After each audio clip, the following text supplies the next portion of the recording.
Bienvenue sur les petites histoires de la biodiversité, une réalisation de l'association Humanité et Biodiversité, avec le soutien financier de l'Office français de la biodiversité, pour connaître tous les secrets de ce qui constitue le vivant. Bonne écoute!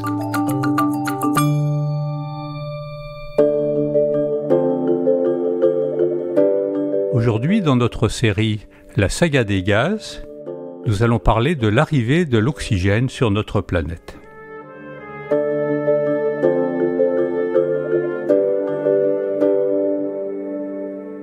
Aujourd'hui, notre atmosphère contient 21% d'oxygène.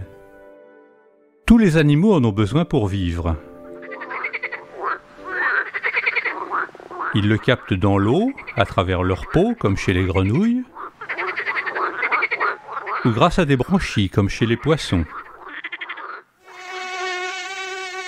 Chez les insectes, ce sont de petits tuyaux qui relient leurs tissus à l'air extérieur. Chez les oiseaux et les mammifères, des organes spécialisés très efficaces, les poumons, jouent un rôle essentiel.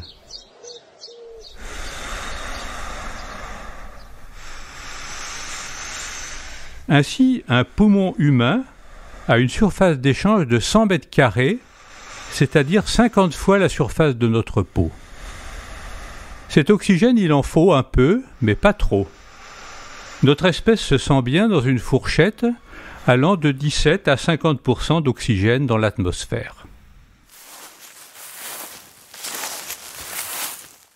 Mais d'où vient cet oxygène? Tous les enfants le savent. Il est produit par les végétaux, terrestres et aquatiques, lorsqu'ils sont exposés à la lumière. Mais comment cela a-t-il commencé?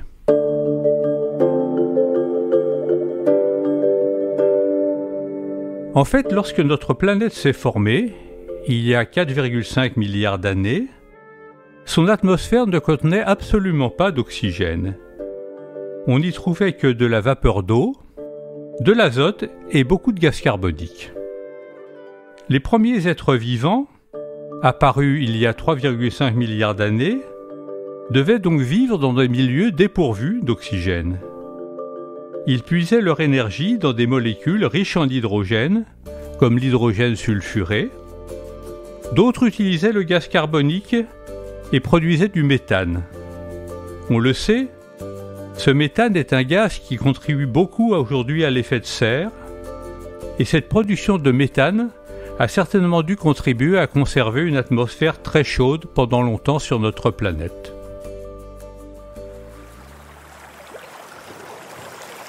La révolution est intervenue il y a 3 milliards d'années avec l'apparition de nouvelles bactéries, qu'on appelle les cyanobactéries, et qui se sont révélées capables de casser les molécules d'eau en utilisant l'énergie du soleil.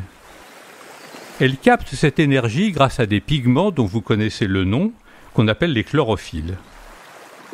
Et en cassant les molécules d'eau, elles utilisaient l'hydrogène obtenu comme source d'énergie, et elles ont commencé à libérer autour d'elles de l'oxygène qui pour elles n'avait pas d'intérêt, c'était un déchet. Et il faut attendre encore 1 milliard d'années pour voir apparaître des cellules encore plus complexes avec un noyau, et on sait aujourd'hui que ces cellules ont incorporé dans leurs cellules ces premières bactéries photosynthétiques sous forme de petits granules qu'on appelle les chloroplastes. On peut les voir aujourd'hui dans toutes les plantes, que ce soit les algues ou les végétaux terrestres. Mais tout au long de cette histoire, les relations entre cet oxygène et la biodiversité ont été tumultueuses. Et c'est ce que nous verrons dans une prochaine petite histoire. Merci pour votre écoute et rendez-vous la semaine prochaine pour un nouvel épisode.